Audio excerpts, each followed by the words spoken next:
Hi అండి. Welcome to Mic TV digital. నేను సతీష్ అట్ల. విద్య, ఉద్యోగం, కరెంట్ అఫైర్స్, ఇన్ఫర్మేషన్ ఇవన్నీ కూడా ప్రతిరోజు మన ఛానల్ తరపున తెలుసుకుంటూ ఉన్నాం కదా! సో, మీరు డిగ్రీ క్వాలిఫికేషన్‌తో ఉన్నవారయ్యేదుంటే గెజిటెడ్ స్థాయిలో జాబ్ పొందే అవకాశం. అది కూడా కేంద్ర ప్రభుత్వానికి సంబంధించినటువంటి సంస్థలో మీరు జాబ్ పొందొచ్చు. దేశంలో ఎక్కడైనా కూడా ఆ సంస్థలో పనిచేయడానికి మీకు అవకాశం ఉంది. అది కూడా పరిశోధన సంస్థలకు సంబంధించి సిఎస్ఐఆర్‌కు సంబంధించినటువంటి సంస్థ తెలుసు కదా!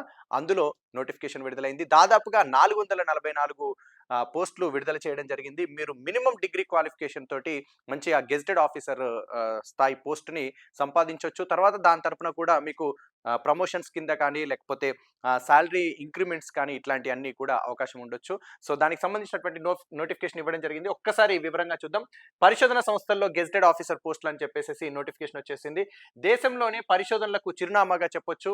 Council of scientific and industrial research CSIR. ఈ సంస్థకు దేశవ్యాప్తంగా పలు ప్రాంతాల్లో కార్యాలయాలున్నాయి.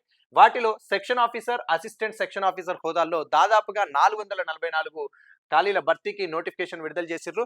సాధారణ డిగ్రీ, ఎనీ డిగ్రీ విద్యార్హతతో దరఖాస్తు చేసుకోవడానికి అవకాశం ఉంది. ఇక్కడ మీకు పరీక్షతో నియామకాలు ఉంటాయి. పరీక్ష నిర్వహిస్తారు. ఎగ్జామ్ ద్వారా ఇందులో ఎంపిక చేయడం జరుగుతుంది. అవకాశం వచ్చిన వారికి గెజిటెడ్ స్థాయి ఆకర్షణీయమైనటువంటి జీతాలు ఉంటాయి.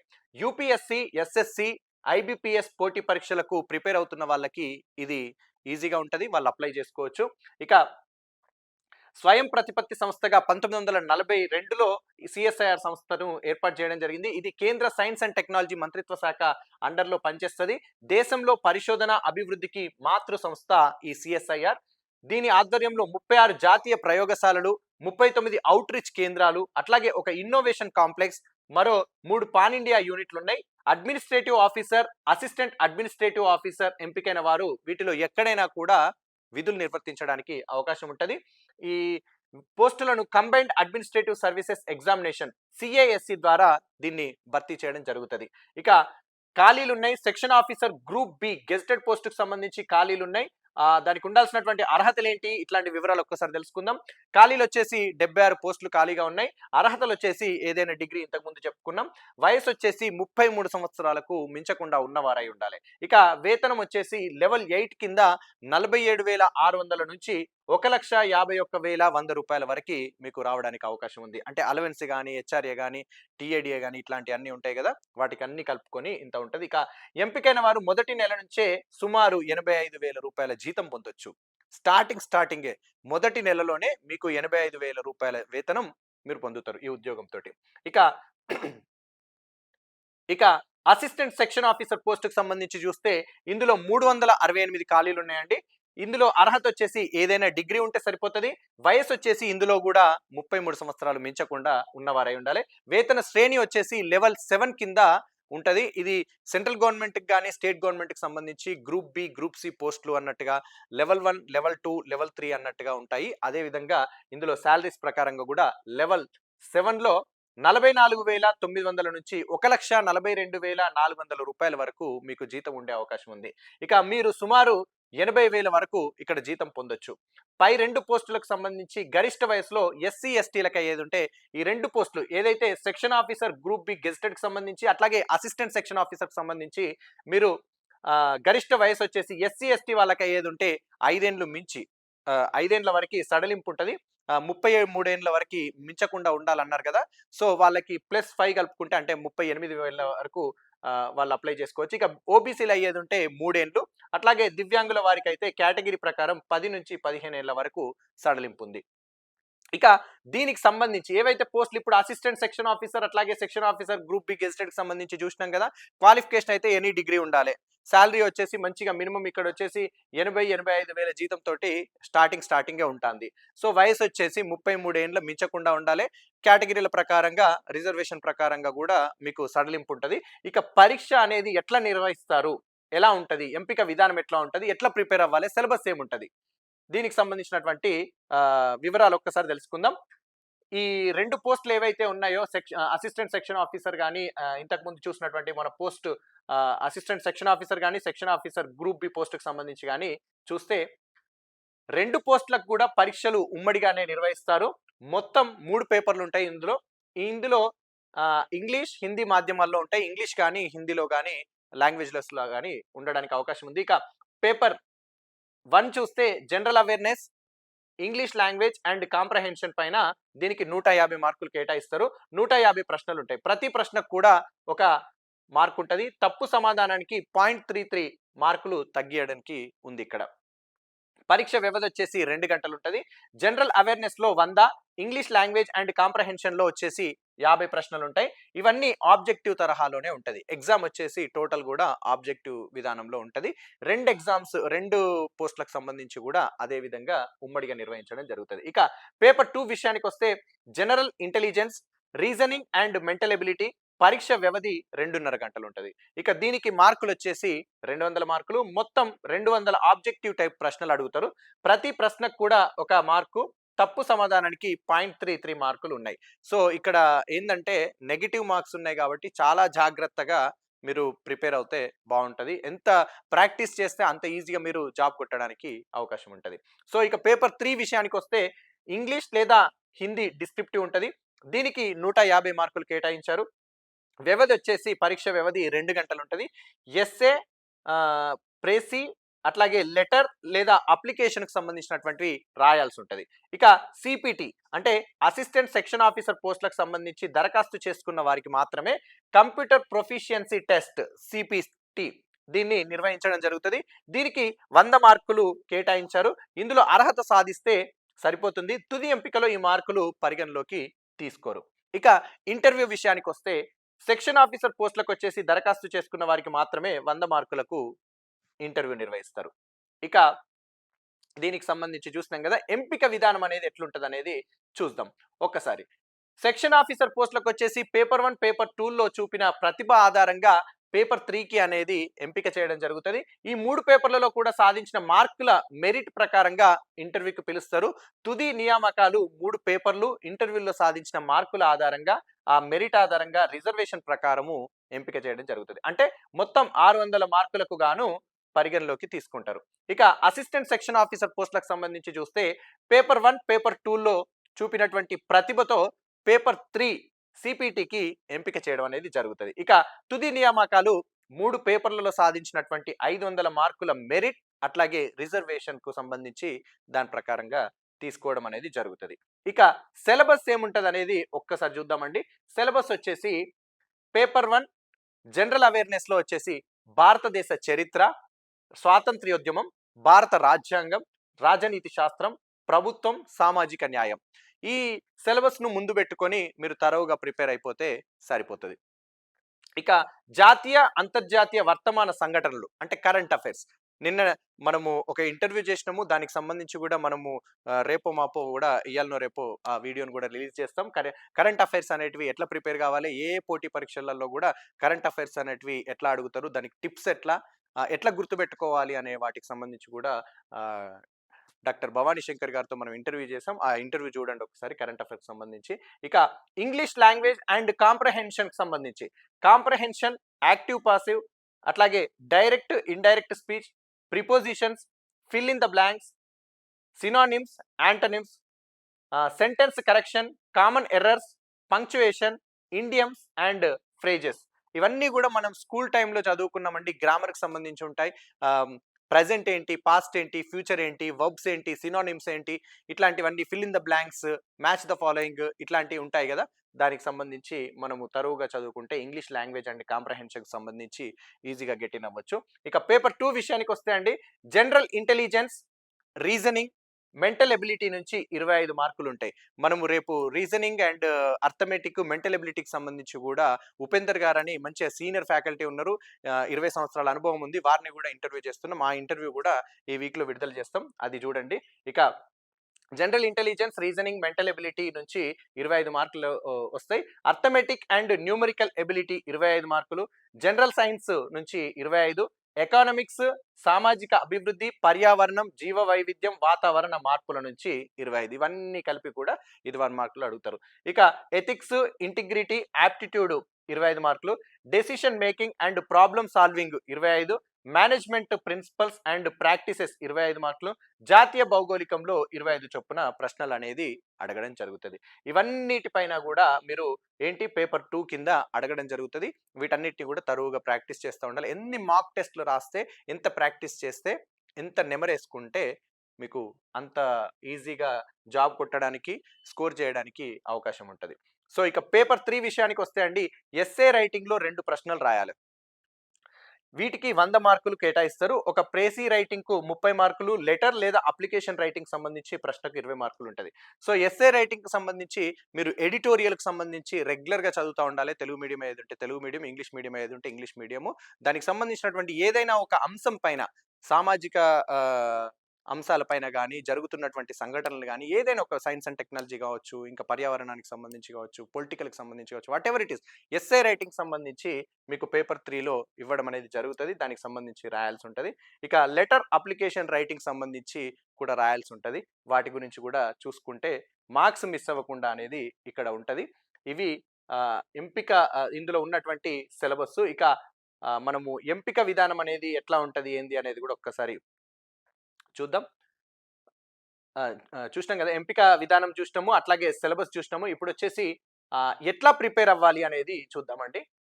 దీనికి సంబంధించి మనం ఈ ఎగ్జామ్ రాసేవాళ్ళు మనకు డిగ్రీ క్వాలిఫికేషన్ అయితే ఉంటే అయిపోతది అని చెప్పి అడిగిర్రు. ఏ గ్రూప్ అయినా పర్లేదు. డిగ్రీ కంప్లీట్ అయ్యుండి, ఏదైనా యూనివర్సిటీ నుంచి కంప్లీట్ అయ్యుంటే మీరు అప్లై చేసుకోవడానికి అవకాశం ఉంది. ఎట్లా ప్రిపేర్ అవ్వాలి? దానికి సంబంధించి ఒక్కసారి చూద్దాం. ఇక ఇంతకు ముందు చూసినట్లుగా సిలబస్‌కి సంబంధించినటువంటి వివరాలు క్షుణ్ణంగా పేర్కొన్నారు గదా! తెలుసుకున్నారు గదా! వాటికి శ్రద్ధగా గమనించాలి. ఇంతకు ముందు అన్ని సిలబస్ ఏమేమో పేపర్ 1 ఏంటిది, పేపర్ 2 ఏంటిది, పేపర్ 3 ఏంటిది అనేది అన్ని తెలుసుకున్నాం గదా! దానికి సంబంధించి సిలబస్ మీ దగ్గర ఉండాలి ఫస్ట్. అదొకటి. దాన్ని క్షుణ్ణంగా ఫస్ట్ ఏ టాపిక్స్ ఏంటి, ఏంటి అనేది ఒక్కసారి చూసుకోవాలి. అయిపోయిన తర్వాత ఈ పరీక్షకు సిద్ధమయ్యేవారు కొన్ని అకాడమిక్ పుస్తకాలు, మనకిప్పుడు తెలుగు అకాడమీ పుస్తకాలుంటాయి. దానికి సంబంధించినటువంటి పుస్తకాలు, పోటీ పరీక్షలకు సంబంధించినటువంటి మెటీరియల్ 2 కూడా విస్తృతంగా చదువుతా ఉండాలి. కొన్ని గవర్నమెంట్‌కి సంబంధించినటువంటి ఆథరైజ్డ్ బుక్స్ ఉంటాయి. ఇప్పుడు 'యోజన' గావచ్చు. అంటే ఇవి మేజర్‌గా ఎస్సే రైటింగ్ అన్నారు కాబట్టి 'యోజన' ఇంగ్లీష్ మీడియం అయితే ఇంగ్లీష్ మీడియం, తెలుగు మీడియం అయితే తెలుగు మీడియం. 'యోజన'కు సంబంధించి, అట్లాగే 'కురుక్షేత్ర'కు సంబంధించినటువంటి, మన తెలంగాణకు వస్తే 'తెలంగాణ మ్యాగజైన్' అని ఉంటది. అట్లా గావచ్చు. ఇలాంటి ఎన్ఐఎస్ అని చెప్పి సెంట్రల్ గవర్నమెంట్ నుంచి రిలీజ్ అవుతుంటది. అది గావచ్చు. ఎంప్లాయ్‌మెంట్ న్యూస్‌లో గూడా ఆర్టికల్స్ దానికి సంబంధించినటువంటివి ఇస్తా ఉంటారు. ఎడిటోరియల్స్ పిఐబిలో కూడా వెబ్‌సైట్‌లో కూడా పొందుపరుస్తా ఉంటారు. అట్లా ఇవన్నీ కూడా మీరు రెగ్యులర్‌గా చూస్తా ఉండాలి. అట్లాగే ఆల్ ఇండియా రేడియోలో వచ్చేటటువంటి శాటిలైట్ ప్రోగ్రామ్ కూడా మీరు 9:00కి వినొచ్చు రెగ్యులర్‌గా. దానికి సంబంధించి ఇట్లా ఇవన్నీ కూడా మెటీరియల్ దగ్గర పెట్టుకొని క్షుణ్ణంగా ప్రిపేర్ అవుతుండాలి. ఇక పేపర్ 1లో వచ్చేసి విజయానికి ఇంటర్మీడియేట్ లేదా డిగ్రీ హిస్టరీకి సంబంధించినటువంటిది. ఇక ఇదేందంటే కామర్స్ సీఈసీ వాళ్ళకి, హెచ్ఈసీ వాళ్ళకి ఈజీగా ఉంటదండి. దానికి సంబంధించి చూస్తే. హిస్టరీ, పొలిటికల్ సైన్స్ పాఠ్యపుస్తకాల్లోని ముఖ్యాంశాలు బాగా అధ్యయనం చేయాలి. డిగ్రీలో ఈ సబ్జెక్టులను చదివిన వారు ఎక్కువ స్కోర్ పొందడానికి అవకాశం ఉంది. అలాగే గ్రూప్స్ అభ్యర్థులకు ఈ పేపర్ బాగా కలిసొస్తుంది. ఎవరైతే టీఎస్‌పీఎస్‌సీ, ఏపీపీఎస్‌సీ గ్రూప్స్ 1, 2, 3, 4 ప్రిపేర్ అవుతున్నారు గదా! వాళ్ళకి కొంచెం ఈజీ ఉండే అవకాశం ఉంది. ఇక పేపర్ 1లోనే వర్తమాన అంశాల్లో అంటే కరెంట్ అఫైర్స్ ప్రశ్నలు వస్తాయి. జాతీయ స్థాయిలో ముఖ్య సంఘటనలు, పర్యావరణ అంశాలు, సైన్స్ అండ్ టెక్నాలజీ, రాష్ట్రాల్లోని ముఖ్య పరిణామాలు. ఇప్పుడు మన రాష్ట్రంలో కొన్ని పరిణామాలు జరుగుతా ఉన్నాయి. దానికి సంబంధించి సంఘటనలు జరుగుతా ఉన్నాయి. వాటికి సంబంధించి అవి. ప్రభుత్వ సంక్షేమ పథకాలు, ఇప్పుడు మన తెలంగాణ రాష్ట్ర ప్రభుత్వానికి సంబంధించినవి ఏమున్నాయి? ఆంధ్రప్రదేశ్‌కి సంబంధించినటువంటివి ఏమున్నాయి? జాతీయ స్థాయిలో కేంద్ర ప్రభుత్వానికి సంబంధించినటువంటి పథకాలు ఏమున్నాయి? ఇట్లాంటివన్నట్టు. సో, అట్లా. ఇంకా క్రీడా వార్తలు, క్రీడాంశాలకు సంబంధించినటువంటి నివేదికలు, కమిటీలు, కమిషన్‌లు, అవార్డులు, వార్తల్లో వ్యక్తులు. ఇప్పుడు రెగ్యులర్‌గా కొన్ని కేంద్ర ప్రభుత్వం గాని, రాష్ట్ర ప్రభుత్వం గాని అందించేటటువంటి అవార్డ్స్ ఉంటా ఉంటాయి. విభాగాల వారీగా డిపార్ట్‌మెంట్ వైస్‌గా గూడా కొన్ని ఉంటా ఉంటాయి. ఇట్లాంటి అవార్డులే సంబంధించి సన్మానాలు, ప్రమాదాలు, విపత్తులు, దేశంలో మొదటి స్థానంలో ఉన్నవి వీటిని బాగా చదవాలి. ఇప్పుడు మన భారతదేశంలో మొట్టమొదటి ప్రధానమంత్రి ఎవరు? లేకపోతే ఎక్కువ కాలం ప్రధానిగా ఉన్నటువంటి వ్యక్తి ఎవరు? లేకపోతే భారతదేశంలో మన మొదటి రాష్ట్రపతి ఎవరు? లేకపోతే మొదటి మహిళా రాష్ట్రపతి ఎవరు? ఇట్లాంటివన్నీ కూడా అడగడానికి అవకాశం ఉంటది. ఇలాంటివి సింగిల్ కొన్ని సంబంధించినటువంటివి మేజర్‌గా చూసుకుంటా ఉండాలి. అవి ఉంటా ఉంటాయి. ఇక అంతర్జాతీయ స్థాయిలో ముఖ్య సమ్మేళనాలు, సంఘటనలు, ఇప్పుడు కాప్ సమావేశం జరుగుతా ఉంది. 28వ కాప్ సమావేశం వచ్చేసి మనకు 2028లో భారతదేశంలో నిర్వహించనున్నారు. ఇట్లాంటి అన్ని ప్రధానమంత్రి ఏ ఏ దేశాలు పర్యటించారు? మన రాష్ట్రపతి ఏ ఏ దేశాల్లో పర్యటించారు? మన దేశానికి ఎవరెవరు ముఖ్యమైన వ్యక్తులు వేరే దేశాల ప్రధానులు గాని, ప్రెసిడెంట్స్ గాని వచ్చి వెళ్లారు? ఇట్లాంటి వాళ్ళకు మనకు ఎట్లాంటి ఒప్పందాలు జరిగాయి? ఇట్లాంటి వాటి గురించి అడగడానికి అవకాశం ఉంటాయి అంతర్జాతీయ స్థాయిలో. సమ్మేళనాలు ఏం జరిగినాయి? ఇక వరల్డ్ కప్ స్పోర్ట్స్ విషయానికొస్తే రీసెంట్‌గా జరిగినటువంటి వరల్డ్ కప్‌లో ఎవరు అత్యధిక సెంచరీలు చేశారు? ఎవరు అత్యధిక స్కోర్ చేశారు? ఎవరికి అవార్డ్స్ వచ్చాయి? ఇట్లాంటియన్నీ ఉంటా ఉంటాయి అన్నట్టు. ఎన్ని సార్లు ఈసారి ఆస్ట్రేలియా దీంతోటి ఎన్నోసారి ఆస్ట్రేలియా ఈ అవార్డును వరల్డ్ కప్‌ని సాధించడం జరిగింది. ఇట్లాంటిది. సో, ఇంటర్నేషనల్ అవార్డులు ప్రపంచంలో ప్రథమం, అంతర్జాతీయ నాయకత్వం, అంతర్జాతీయ నివేదికలు, అంతర్జాతీయ కమిటీలు, సూచనలు, ప్రపంచంలోని ముఖ్య సంఘటనలు వీటన్నిటి గురించి కూడా మీరు క్షుణ్ణంగా తెలుసుకోవాలి. ఇక ఈ పేపర్‌లోని ఇంగ్లీష్ లాంగ్వేజ్ కోసం నోటిఫికేషన్‌లో పేర్కొన్నటువంటి అంశాలను ప్రామాణిక వ్యాకరణ పుస్తకం నుంచి అధ్యయనం చేయాలి. ఇక అలాగే యూపీఎస్‌సి వివిధ పోటీ పరీక్షలకు నిర్వహిస్తున్నటువంటి జనరల్ ఇంగ్లీష్ ప్రశ్న పత్రాలు బాగా చదివితే ఎక్కువ స్కోర్ అనేది చేయడానికి అవకాశం ఉంటది. ఏవైతే ప్రీవియస్ క్వెషన్ పేపర్స్ ఉన్నాయో వాటన్నిటిని రెగ్యులర్‌గా చూస్తా ఉండాలి. ప్రాక్టీస్ చేస్తా ఉండాలి. ఇక పేపర్ 2 విషయానికొస్తే మేటి స్కోర్ కోసం IBPS, SSC short service commission సంబంధించి గానీ, ఇక బ్యాంక్స్‌కి సంబంధించినటువంటి నిర్వహించే ఐబీపీఎస్ ఎగ్జామ్‌కి సంబంధించి అది గానీ, వీటన్నిటిని arithmetic, numerical ability, quantitative aptitude, reasoning అంశాలను బాగా చదివితే మీరు ఇందులో ఈజీగా స్కోర్ చేయడానికి అవకాశం ఉంటది. ఇక ఈ పేపర్‌లోని జనరల్ సైన్స్ అంశాల కోసం intermediate physics, chemistry, botany, zoology ఇవన్నీ సబ్జెక్ట్స్ అన్నిటిని కూడా మీరు తరోగా ప్రాక్టీస్ చేస్తా ఉండాలి, చదువుతా ఉండాలి. వాటన్నిటిపైన గూడా మీకు మంచి గ్రిప్ ఉంటేనే మీరు స్కోర్ అనేది చేయడానికి అవకాశం ఉంటది. జువాలజీ పాఠాల్లోని ముఖ్య అంశాలను అధ్యయనం చేయాలి.